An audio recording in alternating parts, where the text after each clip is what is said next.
The train car stood alone at the far edge of the rail yard. Its red paint had turned brown with rust, and its windows were cracked or missing. Grass grew tall around the wheels, and birds often rested on its roof. Most people passed by without a second look. To them, it was only old metal waiting to disappear.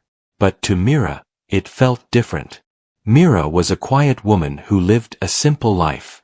She worked as a junior designer in a small office and earned just enough to pay rent and food. Her days followed the same pattern. Wake up early. Walk to work. Come home tired. Draw in her notebook late into the night. She did not own much, but she loved old things. Old books. Old furniture.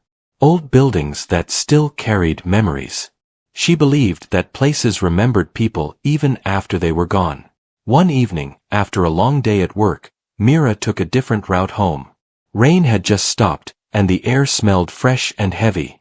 That was when she noticed a broken fence near the old rail yard. A small wooden board hung on it with fading words. Old rail equipment for sale. The sign looked forgotten, just like everything around it. Mira felt curious and stepped inside. She walked slowly along the tracks until she saw the train car. The number 1934 was still visible on its side. Her heart beat faster. This car was older than her grandparents'. She moved closer and touched the cold metal. It felt rough under her fingers. She leaned in and looked through a broken window. Inside, the space was dark. Dust covered the wooden benches. Spider webs hung in the corners. Yet something about it felt peaceful. Mira closed her eyes. She imagined families sitting together, sharing food and stories. She imagined workers returning home after long journeys. She imagined laughter, silence, hope, and waiting. This car had carried lives once. An older man appeared behind her and cleared his throat. Mira jumped in surprise. The man told her he managed the land. He said the train car had been sitting there for decades. No one wanted it. People only asked about scrap value. Mira asked him how much he wanted for it. The man shrugged and said $500. Mira froze. $500 was almost all the money she had saved in years.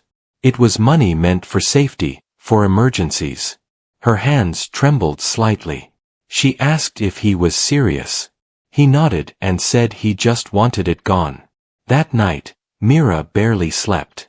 Her mind was full of thoughts. She knew buying the train car made no sense.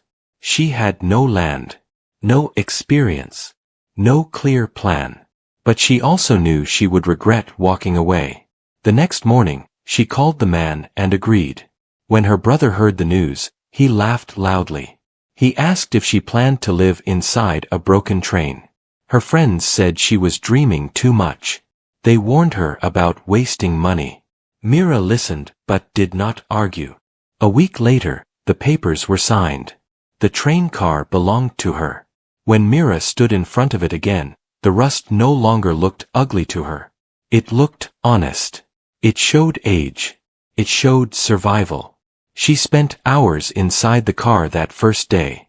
She cleaned dust with an old cloth. She measured the space. She sat on the broken bench and listened to the wind outside. She imagined warm light filling the room. She imagined clean wood, soft colors, and quiet music. She imagined a place where people could feel safe. But reality was not kind. The roof leaked badly. The floor creaked under her weight. The smell of metal and old rain would not go away.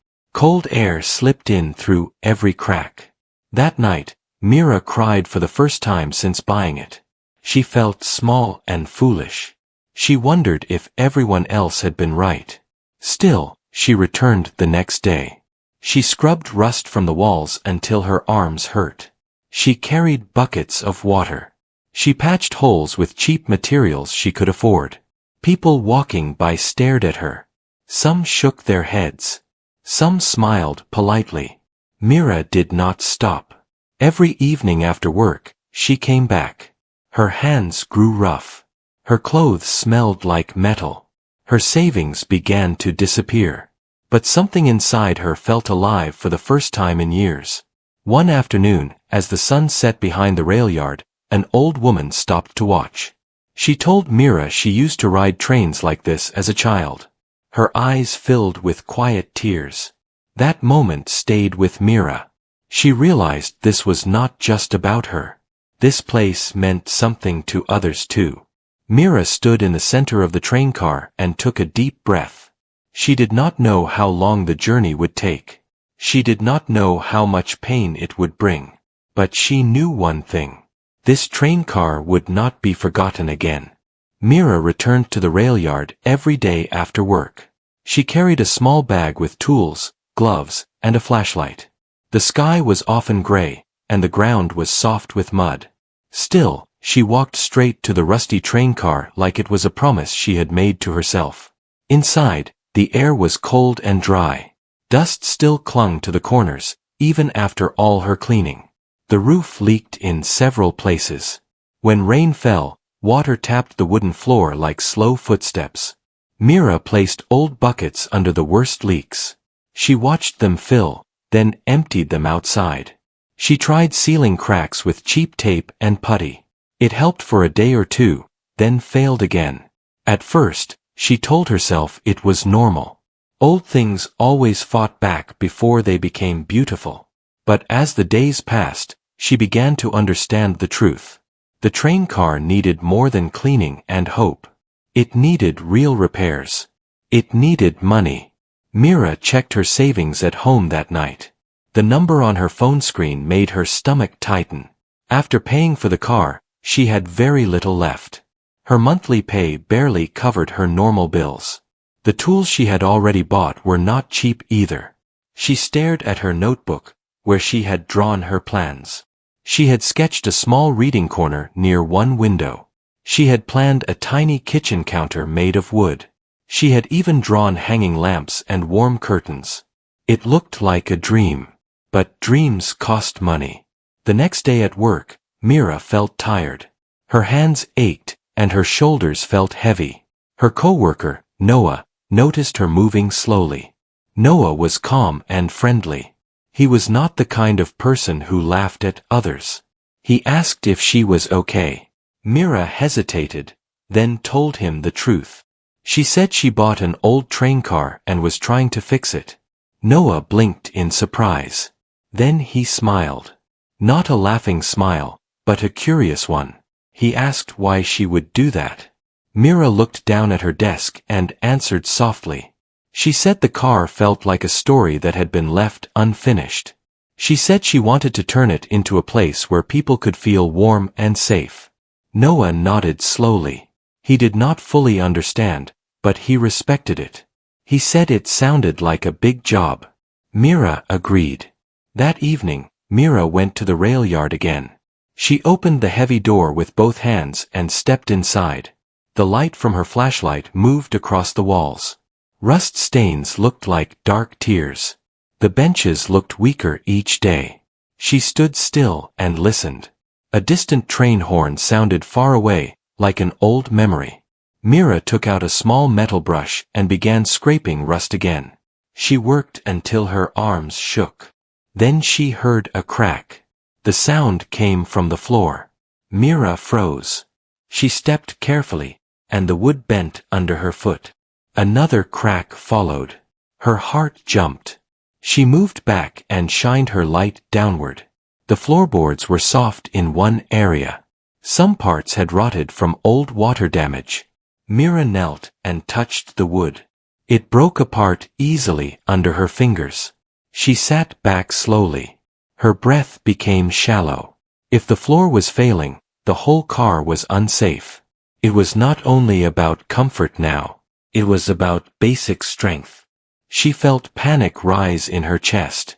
Her dreams suddenly looked foolish and dangerous. That night, Mira returned home late. She washed her hands, but the smell of rust stayed.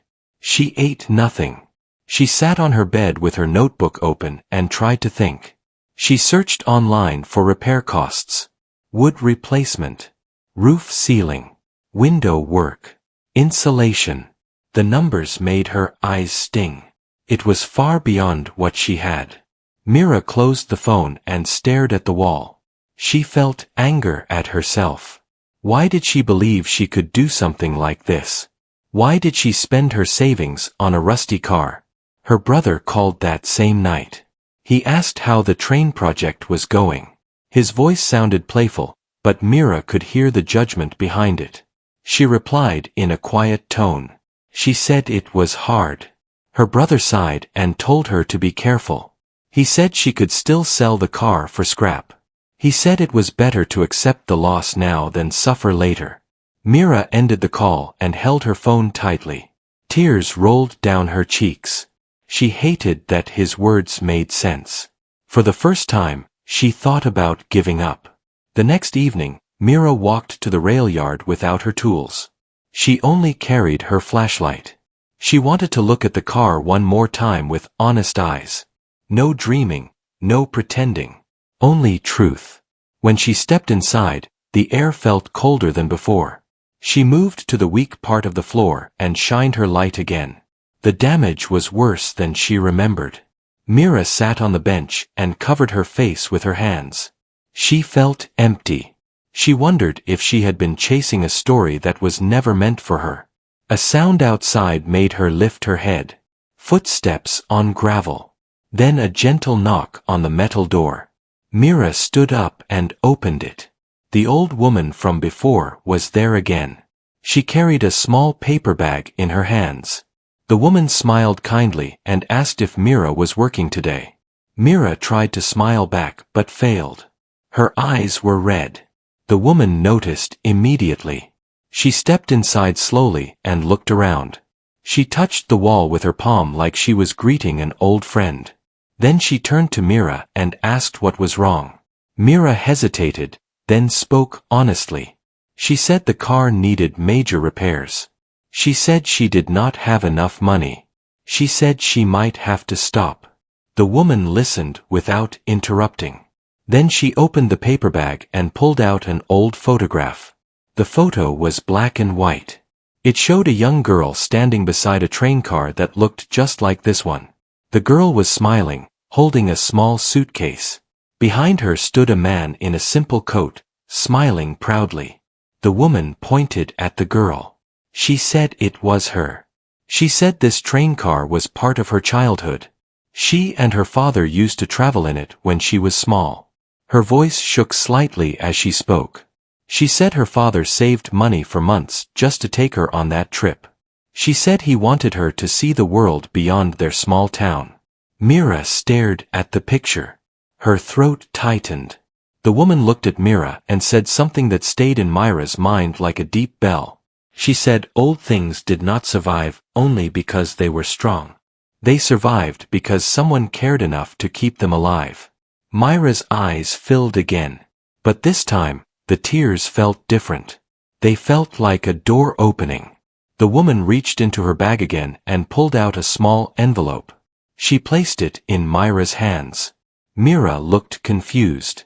She tried to refuse, but the woman gently pushed it back toward her. The woman said it was not charity. She said it was a thank you. She said Mira was bringing back a place that held memories for many people. Mira opened the envelope with trembling fingers. Inside were several folded bills. Not enough to fix everything, but enough to start the floor repairs. Mira stared at the money like it was not real. Her lips shook. She did not know what to say. The woman smiled and said Mira did not have to do this alone. She said if one person cared, others might care too. After the woman left, Mira stood in the middle of the train car holding the envelope. She looked at the broken floor again. It was still broken. The problems were still real. But now, Mira felt something she had not felt in days. She felt hope. She picked up her flashlight and looked around with fresh eyes. This car was not only her dream now. It was becoming a shared memory. It was becoming a place people wanted to save. Mira took out her notebook and wrote one sentence in large letters. She wrote that she would not quit today. And for the first time, she believed it. Mira did not quit. The next morning, she woke up with sore arms and a tired body, but her mind felt clear. The old woman's photo and envelope stayed in her thoughts like a warm light. Mira understood something important now. The train car was not only a project. It was a memory container. It was a place that still mattered to people. After work that day, Mira went straight to a hardware shop. She bought strong wooden boards, screws, and a simple tool set. She kept checking prices and choosing the cheapest safe options. She did not want to waste even one bill from the envelope.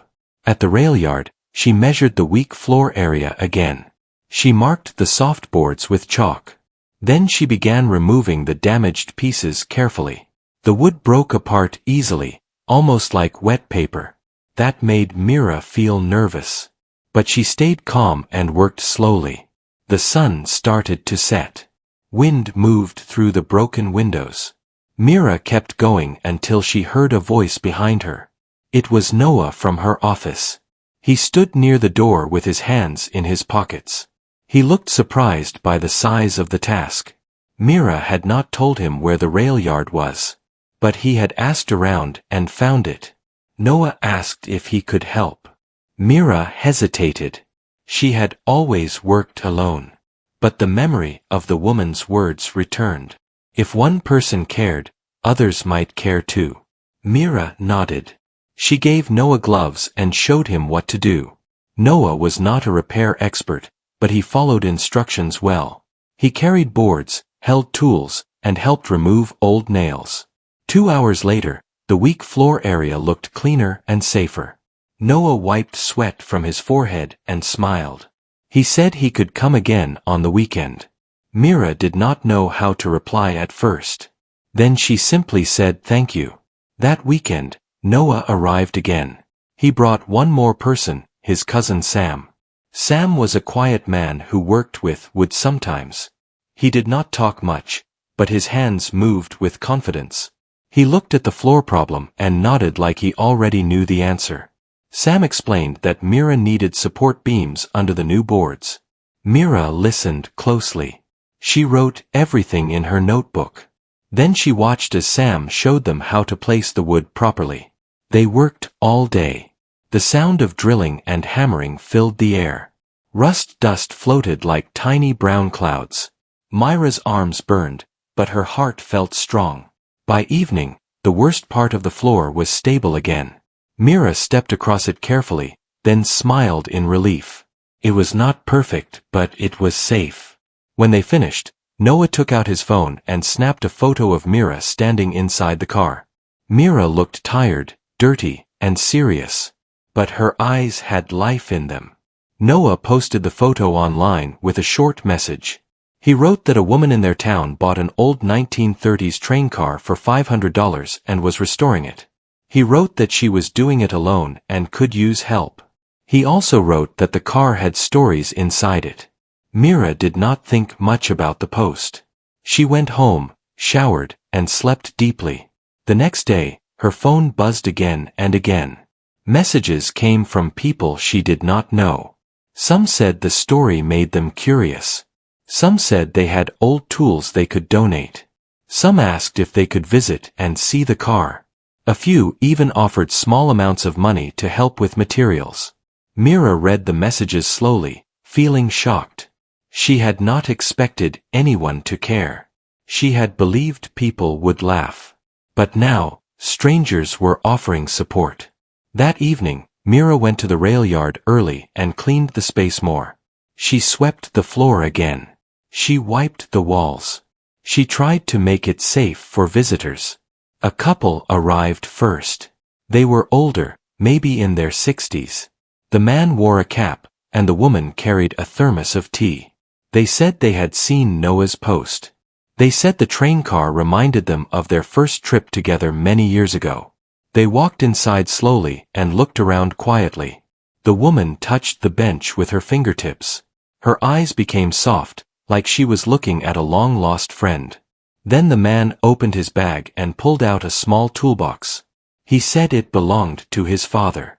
He said he wanted Mira to have it. Mira felt her throat tighten. She tried to refuse, but the couple insisted. They said the toolbox was meant to be used, not stored. More people arrived after them. A young man brought spare paint brushes. A mother brought sandwiches and water bottles. A teenage girl offered to help clean and sweep. Mira watched them all and felt like her project was growing into something bigger than her own hands. Noah arrived later with a smile. He looked pleased to see the crowd. Mira asked him if he expected this. Noah shook his head and said no. He said people liked hopeful stories. He said Myra's train car was giving them one. As the afternoon passed, Mira took time to listen to visitors. People shared memories of trains. Some talked about leaving home for the first time. Some talked about meeting someone special on a journey. Some talked about their parents who were gone now. Mira realized the rail yard was turning into a quiet meeting place. It was not loud or dramatic, but it was full of emotion. It felt like the train car was waking up from a long sleep. Later, when most people left, Mira noticed the old woman again. She stood outside the car watching from a distance. Mira walked toward her and thanked her for everything. The woman smiled and said she only gave a small push. She said Mira did the hard part by not quitting. Then she looked at the train car with shining eyes. She said her father would have loved this. Mira asked the woman her name. The woman replied that her name was Rena. Mira repeated it softly, like it was a name meant to be remembered. Before leaving, Rena handed Mira another item. It was a small metal sign, old and scratched. It had the train car number on it, 1934. Rena said she found it years ago when the yard was being cleared. She kept it because she could not throw it away. Mira held the sign carefully, feeling the cold metal. She imagined it once hanging proudly on the car when it was new. Now it was coming home. That night, Mira hung the sign inside the train car near the door. She stood back and looked at it. For the first time, the space felt like it had a heart. But even with help, Mira still had many challenges. The roof still leaked. The windows still needed repair. The walls still had rust stains that would not disappear. Still, Mira felt ready. She had proof now that the car was worth saving.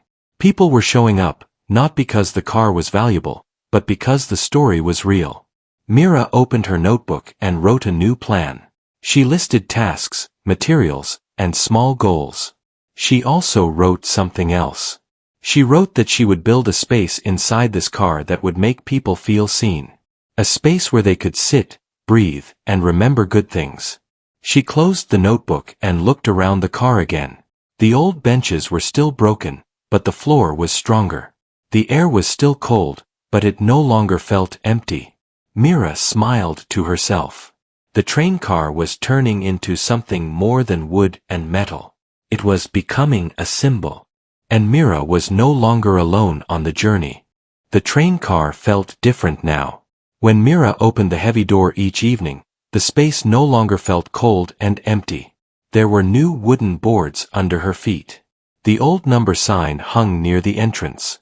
Tools rested neatly in a corner, waiting to be used again. Mira took a deep breath every time she stepped inside. She could feel the change, even though the car was still far from finished. The biggest problem now was the roof. Water still leaked during rain. Sometimes it dripped directly onto the new floor. Mira knew this could ruin everything if she did not fix it soon. She spent nights watching videos and reading guides. She learned about sealing, patching, and protecting metal. The words were hard at first, but she read them again and again. She wrote simple steps in her notebook. One Saturday morning, Mira climbed onto the roof with help from Noah and Sam. The metal surface was uneven and covered in rust.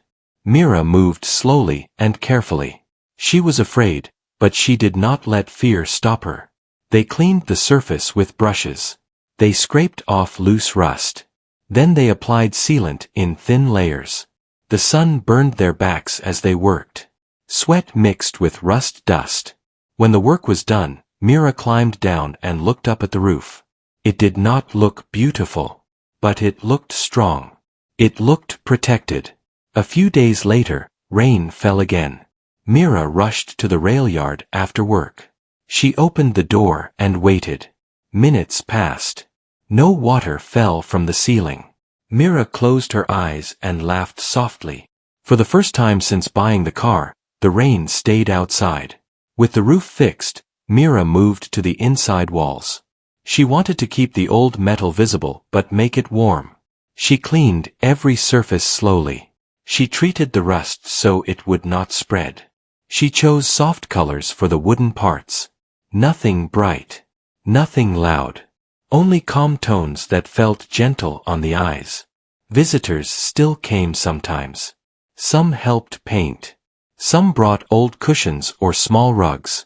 Mira thanked everyone but only accepted items that fit the space. She wanted the train car to feel peaceful, not crowded. One evening, a young boy came with his mother. The boy was quiet and serious. He walked slowly through the car and touched the walls carefully. Mira asked him if he liked trains. He nodded and said his grandfather used to work on them. His grandfather had passed away the year before. The boy stood near the window and stared outside. Then he asked Mira if people used to cry on trains. Mira was surprised by the question. She knelt down to his level and said yes. She said people cried when they were scared. She said people cried when they were happy. She said trains carried all kinds of feelings. The boy nodded slowly. His mother wiped her eyes quietly. That night, after everyone left, Mira sat alone inside the car. She turned on a small lamp she had installed. Warm light filled the space. The metal walls reflected it softly. Mira imagined people sitting here in silence, reading, thinking, remembering. She decided the train car would not be a home or a shop. It would be a quiet place, a memory room, a place where people could sit and feel without pressure.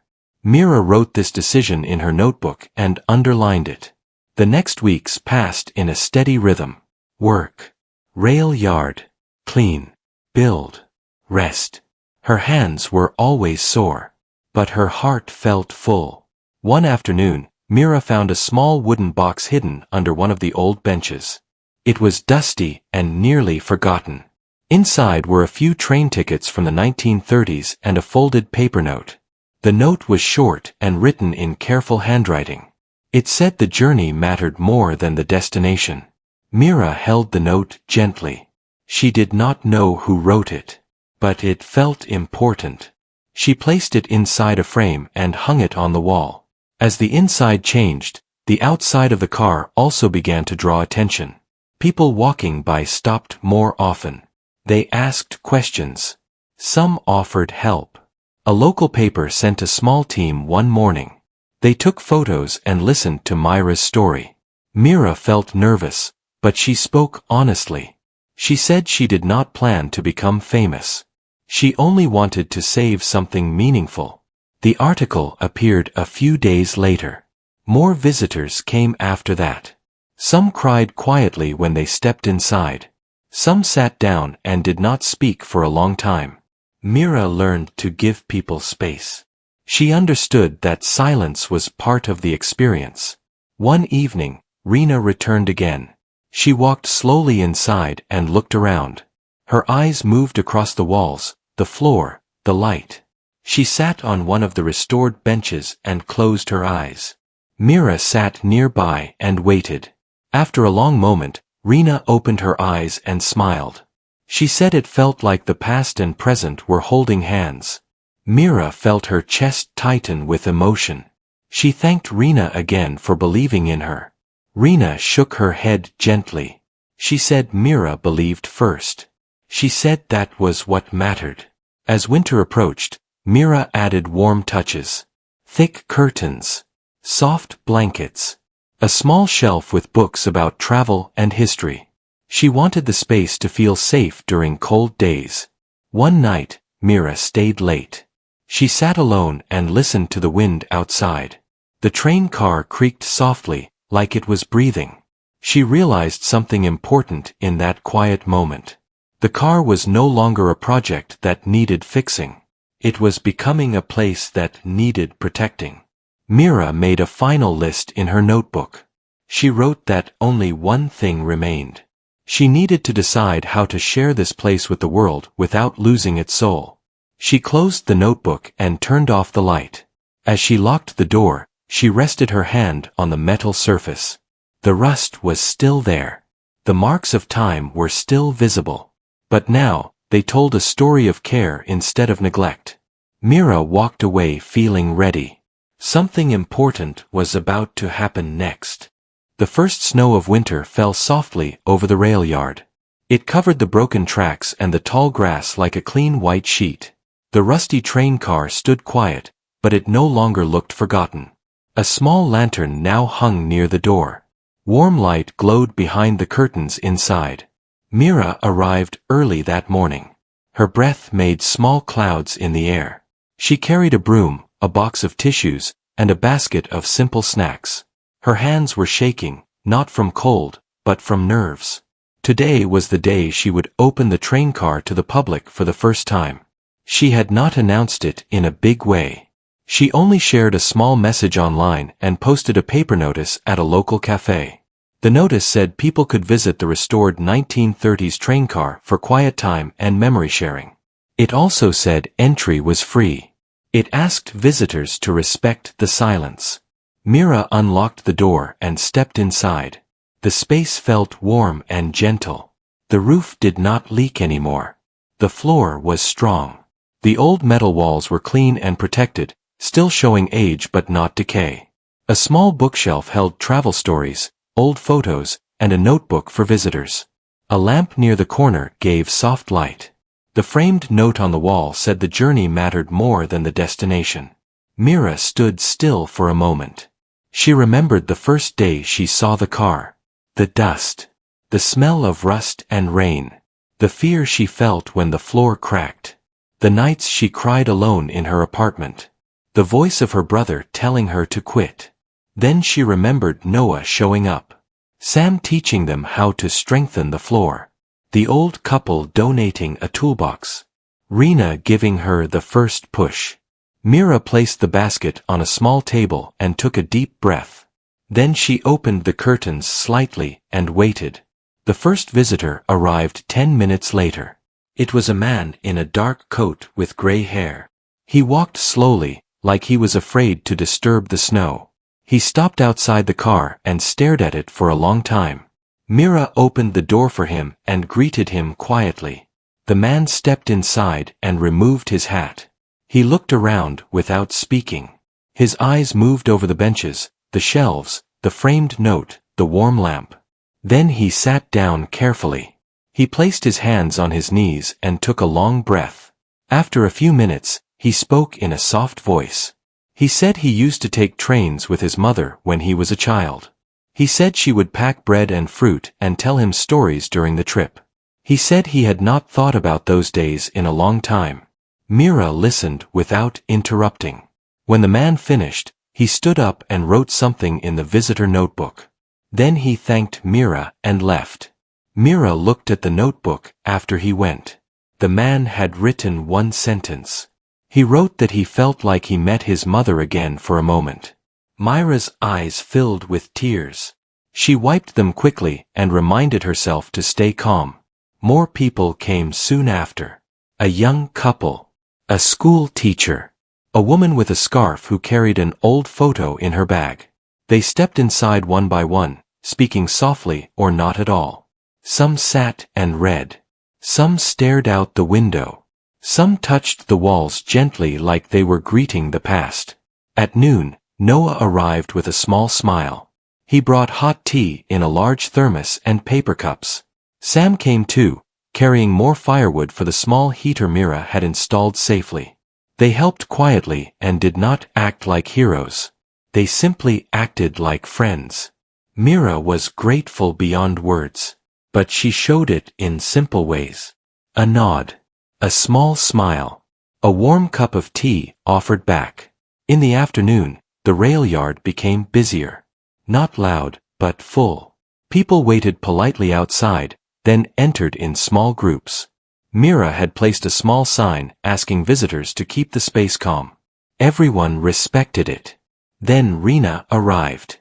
She walked slowly through the snow, holding a small box wrapped in plain paper. Myra's heart tightened when she saw her. She stepped forward and greeted Rena like family. Rena smiled and said she brought something important. She asked if Mira could gather everyone inside for a moment. Mira hesitated, but then nodded. Mira gently invited the visitors to stand close together. The space filled with quiet bodies and winter coats. The warm light made faces look soft. Some people held cups of tea. Some held hands. Rena stood near the entrance and opened the small box. Inside was a brass whistle, old but polished. It was a train whistle from long ago. Rena held it up carefully. She said her father was not only a traveler. He also worked on trains for a short time. She said he carried this whistle as a lucky charm. She said when he passed away, she kept it hidden because it was too painful to look at. Rena's voice shook as she spoke. She said she believed this whistle belonged here now. She said the train car was alive again, and the whistle deserved to be part of it. Mira covered her mouth with her hand. Her eyes filled quickly. Rena stepped toward Mira and placed the whistle into her palms. The brass felt cold and heavy. It felt like history with weight. Mira tried to speak, but no words came. She only nodded, tears rolling down her cheeks. Other visitors began to cry too. Not loud cries, but quiet tears that fell without shame. A woman wiped her face and held the hand of a stranger beside her. A man looked down and pressed his lips together, trying to stay steady. A young girl hugged her mother tightly. Mira realized the tears were not only for the whistle. They were for every memory people carried alone. For every goodbye.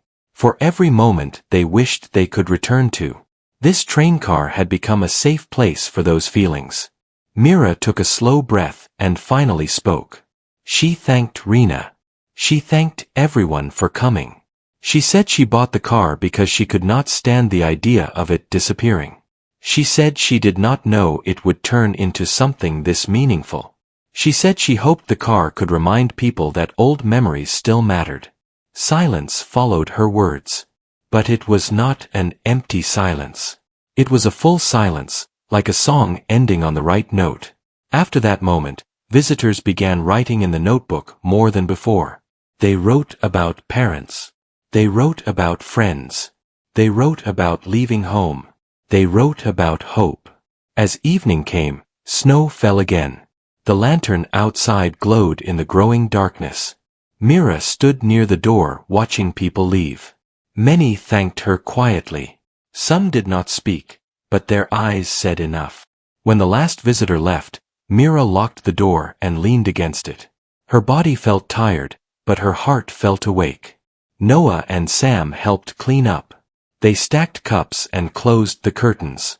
Then they said goodbye and walked away through the snow. Mira stayed alone inside for a final moment. She placed the brass whistle on a small shelf beside the framed note. She looked at it and smiled through tears. She thought about how close she came to quitting. She thought about that cracked floor and her fear. She thought about the envelope in her hands and the feeling of unexpected support. Mira understood something simple now. She did not buy a train car only to restore wood and metal. She restored a place where hearts could rest. Before leaving, Mira opened the visitor notebook and read a few lines. One message stood out.